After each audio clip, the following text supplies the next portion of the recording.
نقول بيننا وبينكم السلف، بيننا وبينكم الكتب.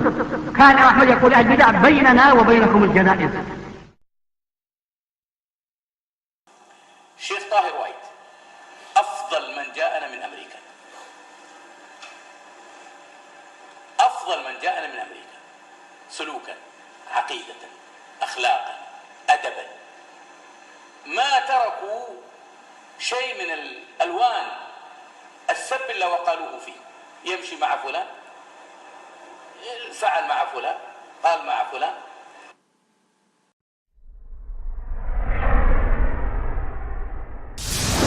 وما أرسلنا من رسول إلا بلسان قومه ليبين لهم.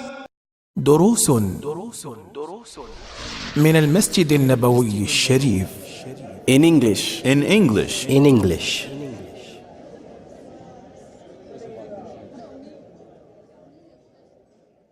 Then the Prophet ﷺ says, Uqatil, I have been commanded to fight. And notice that the Prophet ﷺ did not say aqtul, I've been commanded to kill. And there's a difference between uqatil and aqtul.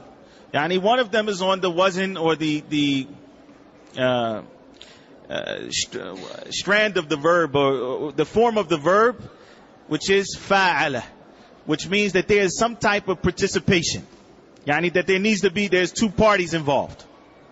Whereas aqtul, which means kill, does not need to necessarily involve an active participation from both sides. And here what we find is that some people, and Allah subhanahu wa ta'ala knows best, intentionally or unintentionally, they've actually translated this hadith to say, I have been commanded to kill people. In famous books that have been translated into English, and some of them that have not been translated by Muslims. But non-Muslims and Muslims alike, some of them translate this hadith as saying, I have been commanded to kill people. And so it paints this picture of the Prophet ﷺ and the Muslims as being this bloodthirsty group of people who are just out for perpetual warfare, and that they just want to fight everybody, and they want to kill everybody, and that this is the nature of the Muslims. And even if Muslims of today, the 1.6 billion Muslims on earth, are not actively following this hadith, this is still part of their law, and if they could, they would. This is still part of the law of the Muslims, that they are supposed to go out and indiscriminately kill non-Muslims. This is what they would have people believe based on their faulty understanding of this hadith. Now, I'm going to go, inshallah, point by point through this. The first thing is that it is unnatural to want to fight other people. And Allah Azza wa Jal said that in the Quran. He said, كُتِبَ عَلَيْكُمُ الْقِتَالُ وَهُوَ كُرْهٌ لَكُمْ. Fighting has been prescribed for you, even though it is disliked by you. هُوَ كُرْهٌ لَكُمْ. Yani, naturally, no one wants to be involved in a situation where they're potentially going to lose their lives or their family or their wealth or these type of things. كُتِبَ عَلَيْكُمُ الْقِتَالُ وَهُوَ كُرْهٌ لَكُمْ. Fighting has been prescribed for you, even though you dislike it. So it is not something that a Muslim just wants to go out and fight other people. The Prophet ﷺ, in fact, said in the hadith, collected by Bukhari and Muslim, لا تتمنوا لقاء العدو. Don't wish to meet your enemy. This is not something that the Muslim looks forward to. However, there are situations that may dictate and necessitate that there be some type of fighting and that there be combat.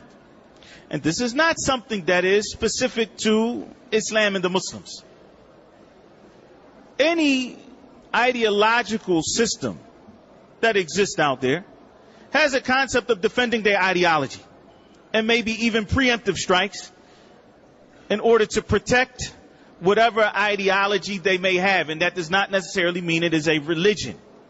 It can be some other type or form of system and ideology. But even the Christians themselves, they have developed what is known as just war theory. Just war theory. And you can look that up because that's exactly what they call it. Which means that though we view war as something that is terrible, something that we would prefer not to be involved in, there may be situations, atrocities that can be avoided, circumstances that need to be dealt with where war is not the worst option. Where war is not the worst option, and therefore it becomes a just war to prevent a greater evil. And this is something, again, that exists with Christians, but not only Christians, because it has trickled down into other people's systems. And if you just look at, and we need to, you know, as Muslims, we shouldn't feel like we have to always be on defense.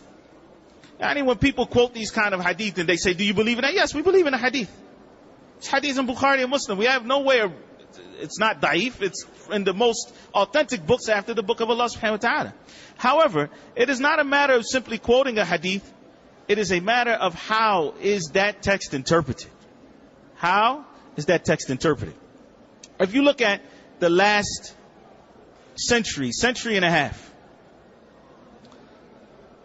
and you compare how many people have been killed in the name of Islam as compared to how many people have been killed in the name of Christianity, in the name of democracy, in the last 20 years, how many people have been killed in the name of freedom, of spreading freedom to these backward nations? And so therefore we have to kill tens of thousands, hundreds of thousands of people, as compared to those who have supposedly been killed in the name of Islam. Oh, those people who constantly quote this type, they are ingenuous. They have no academic rigor whatsoever. And honestly, they need to be ashamed of themselves. And we as Muslims should not step back from our position as Muslims and our duty to call to the way of Allah subhanahu wa ta'ala. Because, and we should be fully aware of this, there is a movement to actively redefine Islam. Redefine what is acceptable as Islam. And we have to be amongst those who see this plot and recognize that, no, we're not going to redefine Islam. We are going to look for the proper interpretation of Islam and spread that to the people, bi'idhnillahi ta'ala.